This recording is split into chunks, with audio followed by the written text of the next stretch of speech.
Good morning, this is Jack from Charting the Markets, and this is the pre-market webinar for the morning of Thursday, the 8th of January. My disclaimer, I do this for educational purposes only. I'm here to share my technical analysis with you. I hope you can take some of what I'm doing, learn from it, transfer it to your own charts, and I'm not here to issue trading signals. This is a video for paying subscribers at chartingthemarkets.subset.com. It's published on YouTube after a delay of 24 hours. Right, great. Let's have a look at ES. Now, ES, we'd obviously seen a retest of the all-time high already on SPX. Haven't quite seen it on ES, I don't think, but to be honest, that doesn't really matter. We've got a very nice looking overall topping setup here. I'm definitely going to get a post out today in which I'm going to be looking at the review here, but you can see this would be first high, second high, and we've got secondary double top here. This is a very nice tested double top setup. Looking at NQ.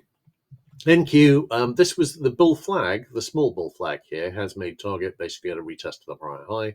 Got a potential little double top there. We do not have a bigger pattern. And if we broke down directly from here, which I'm not expecting to, I would be leaning towards this being part of an overall bear flag, bull flag forming. RTY, we have broken up and we haven't made the target here yet. The target is a retest of the all-time high. I've got that on RTY in about the 26-25 area, but it will be slightly different on IWM, of course. I'm expecting that to make target. So I'm thinking that this is a bit of a retrace. We're going to go higher afterwards, and at that point, I'll be wondering about putting in a potential high for January. We don't necessarily need to see a strong move down, but I've got to say the setup's not bad. And if the setup gets significantly better, then yeah, I think there's a very real possibility. On YM, we had a sell signal brewing here on RTY yesterday. That hasn't made the possible near miss target yet, and usually it would. YM, we also had one brewing, and that had fixed and made target by the close yesterday. DAX, the sell signal failed, just continuing higher. ESTX, consolidating a bit more, 60-minute sell signal fixed, and that's now reached the possible near miss target. So I haven't actually marked that in, so bear with me a moment. I need to just mention that on my notes. Right.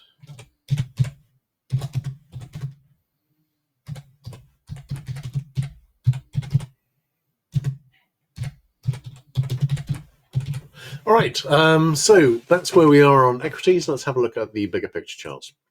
Okay, nice move away from the daily middle band. We haven't reached the daily upper band yet. If we're seeing a pullback here that then retests the high, we could set up some negative divergence on the RSI 5, but it would only be a weak sell signal.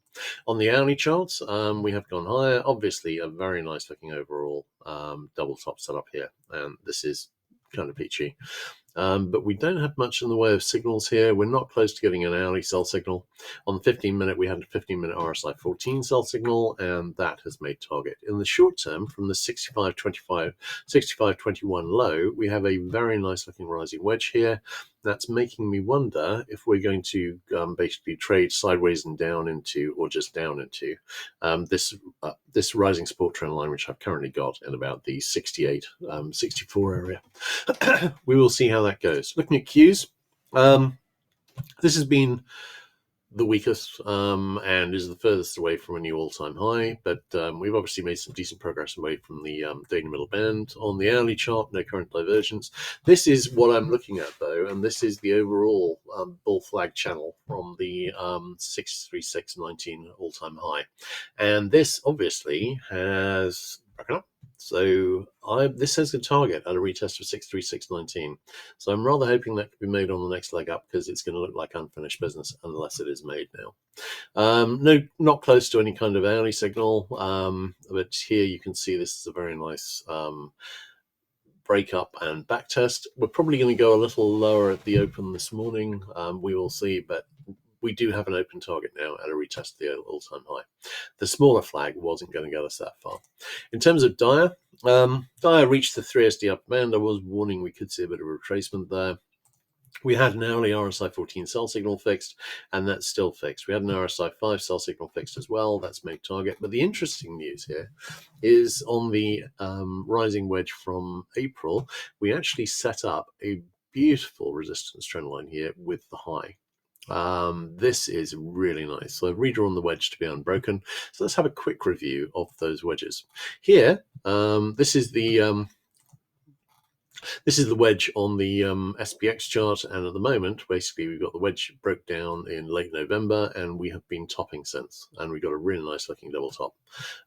That's pretty peachy. On Qs, we again broke down in November from the early November on here, and we haven't actually managed to get back up and retest that high yet. If we do, we'd have a pretty nice looking double top there. Dire, we don't have an obvious reversal pattern here, but we've now no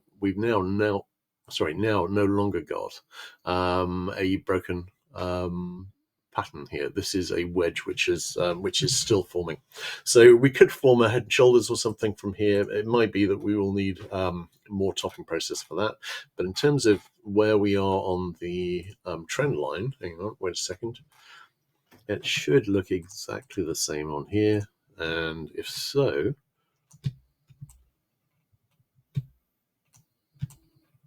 wasn't altogether happy with the trend line on here, but this is much nicer. Yeah, that is a peach. So that is what we're looking at now. And this is now a very nice looking rising wedge on Dire. Now we can come back, we can test wedge supports, though I'm leaning against seeing that for the time being. Then we can come back up. We could overthrow this, but this is a very nice and fairly mature looking pattern. I think we've been topping out basically for 3 months here. On SPX and on Qs and on IWM, and we could do that for another couple of months, but I think we're probably getting significantly closer to a larger retracement. And to be honest, there's plenty to retrace about in terms of the economic news, which this year, I'm planning to do a post on this too, but this year the economics didn't look that great last year. Manufacturing in the US has been in recession for 9 months. The farmers have been utterly screwed by trade war rubbish.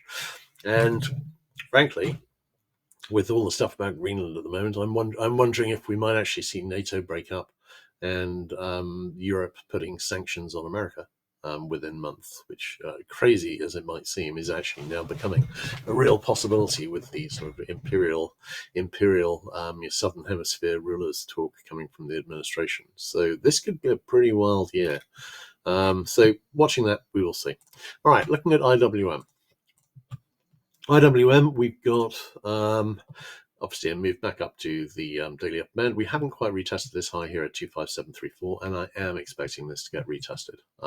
In terms of the little flag here, we've broken up and we haven't quite made it to the target at 25734, but we're getting pretty close. I'm expecting to see a full retest there, and then, of course, we don't have a large double top here really, but we would have a smaller double top here and potentially a larger head shoulders forming. We would see.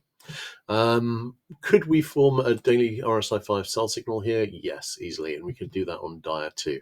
But really, for this kind of high, the short-term signal would generally be the hourly sell signals on the futures charts. At the moment, no sign of that, but I wouldn't expect to see any sign of that now. So really, the next leg up is where I'll be looking. Okay, DAX. DAX is not going to be setting up an RSI 5 sell signal because we haven't seen any retracement yet, and we still haven't seen any retracement yet. Nikkei is pretty close to a retest of the all-time high, and I'm expecting to do that on the next leg up. So we shall see. All right, looking at DX. Now, we've got the double bottom, and we have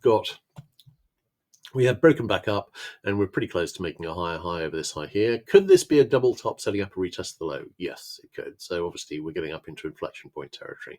But my lean would be that we've got a pretty good chance of coming back up and heading up into this target here, which would be in the 99.35 to 99.45 area. So, and I'm liking the shorter term setups here for that. We've got a nice looking double top, which is broken down on Euro, GBP, USD. We've got a very nice looking double top, which is getting close to breaking down now. USD, JPY, we've got unfinished business up at the high. USD, CAD, well, we've already seen a big rally, and I'm not sure it's going to continue higher, but if it does, that's pretty supportive for the dollar as well. And we've got nice looking double tops on Australian dollar and NZ. This double bottom, which has broken up here on NZ, looks as though it is failing, and we're getting back down into double top support again.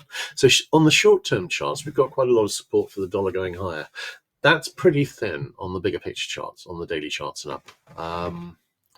And there's good reason for that, because it's not all about the patterns. You've got to have some fundamentals there too. And honestly, with the spending bills and so on, with the way the national debt's behaving at the moment, the US is doing nothing to protect the dollar. And to be honest, pissing off all your allies and the people who hold your debt is a good reason to get them positioning off into other things. And there's an awful lot of debt. So I'm thinking this is walking blindfolded and striding forward confidently into a lot of trouble. So that could cause big problems this year. And if it does, that would be very dollar negative. We will see. I was talking in more detail about this in the bigger picture last night, but that is definitely something to be thinking about this year. So it may well be that despite this lovely pattern setup here, that the administration's policies are going to drive the dollar down. And sooner or later, I was expecting that to happen anyway. It just might happen sooner. All right, let's have a look at bonds, which are rallying a bit, but bigger picture is negative for bonds and positive for bond yields. And again, in terms of administration policies, really, yeah, they are pretty negative for bonds. ZN looks like it's consolidation triangle here. ZB is trading sideways, could possibly have a triangle here too. Looking at CL. CL, we saw a big move down on the sell signal, which is always nice to see. I'm leaning towards going lower, and the main reason is that I'm looking for a retest of the low on the bigger picture charts, on the spot charts on HO, and we haven't seen that yet. That would involve dropping about another 5%. So let's say getting down to the 195 area. Yeah, we managed to get down to 2.05 area, and I think the retest I'm looking for now is in the 194 area. On here, so, and obviously we're significantly above that. I'm thinking we've got some more downside to go, and CL I'm thinking could get down into the 50-51 area, in which case I would really be seeing this as getting towards a killer long. I know Trump's talking about getting it down to 40, but we really do have a lot of support in the 50 to 60 area, because an awful lot of oil suppliers, including very much the ones that can shut it off and wait for prices to go back up again, don't really make any money below. A lot of them don't make any money below 60. An awful lot of them don't make any money below 50. And frankly, hardly any of them make money below 40. So Trump talking about taking prices down to the 40 level, well, that might be good for inflation, but it's not going to be great for the oil suppliers. And an awful lot of American production would just shut down until prices went up again, which I suspect wouldn't take that long. So there's definitely scope to go down, but that's limited. We're actually testing the natural low areas now. In terms of NG, we saw a bit of a rally on the buy signal, even though that failed, and then we saw the rally, and then we're still in the inflection point where this could be a double bottom, or we could continue downwards. I have a lean towards it continuing downwards, just because this rejection was so strong. In terms of GC, nice looking IHS target in the 45.50 area. Looks like a bull flag forming. I don't think this is done to the upside, but I am getting a little concerned. Well, when we get back up into the retest of the highs, I am wondering whether we might trigger a larger retracement. There's a lot of talk about it, and we have seen a very nice move up, maybe. In the short term, we had a series of sell signals, and on GC, that's reached the possible near miss target. On SI, that's reaching the full target now. On Palladium, reaching the near miss target. On Platinum, reached the near miss target. HG had already made the full target. Do we have much of an indication that we might see some downside immediately? Well, I really am leaning towards seeing a retest of the all-time high on GC, but on SI, it's now a pretty peachy looking double top. HG, we've got a head and shoulders which is broken down with a target in about the 5.57 area. So yeah, potentially, but Palladium, Platinum, Palladium, and GC all have targets above that we haven't reached yet, and I'm thinking still have a pretty good chance of reaching those targets. One I'm watching particularly is on Platinum, and the reason is that if we are going to fail that IHS, it needs to get below the right shoulder low, and the right shoulder low is here. So you can see we're very, very close to doing that, but it actually needs to go below. Getting close doesn't count. So till then, this still looks like a bull flag, and this still might be a bull flag. IHSs sometimes fail and then head off and make the targets, but this is what I'm watching on platinum. All right, great. Let's have a look at the other commodities. KC broke up, and this no longer looks like a bear flag, which is something of a surprise, but well, surprises do happen. SB, this still looks like a bear flag forming. On CC, this is an established bull flag channel now. We could go down and test the channel support, which is in the 5600 area, but ultimately this should give us a move up into this high here, which is just below, well, at about the 6460 area, I think. On CT, nice looking double bottom, trying to break up. Still thinking about it. Lumber, we have retested the low. We have a potential double bottom here, but I'm leaning more towards a continuation downwards on ZW. ZW, nice looking double bottom here. We do have a possible 60-minute sell signal brewing, and actually it's trying to fix at the moment.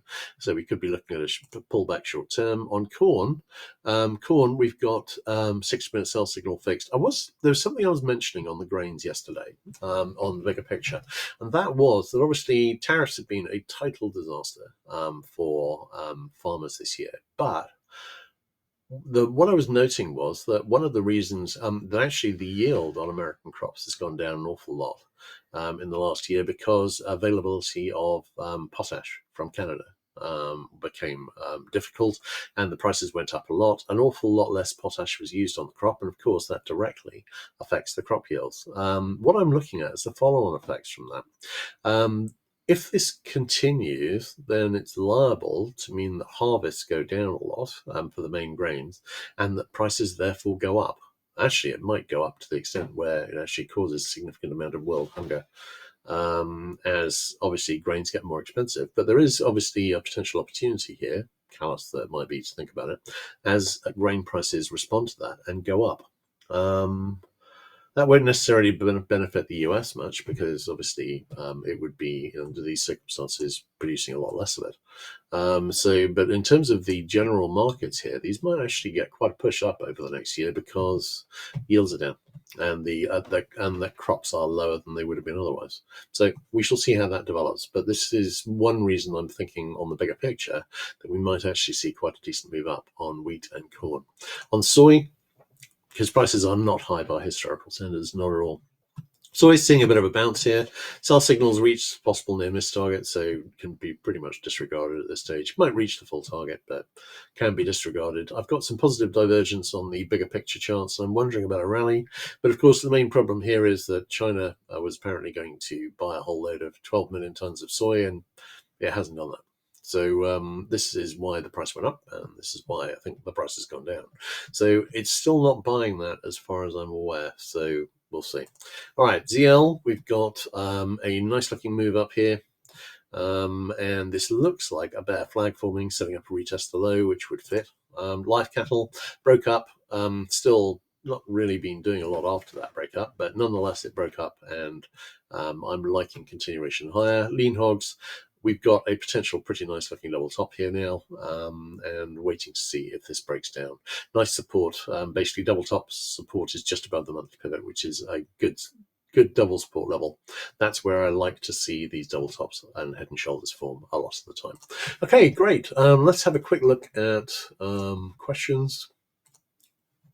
In that case, no questions. In that case, that's a wrap. Everyone take care, and I'll catch you guys tomorrow morning. Cheers.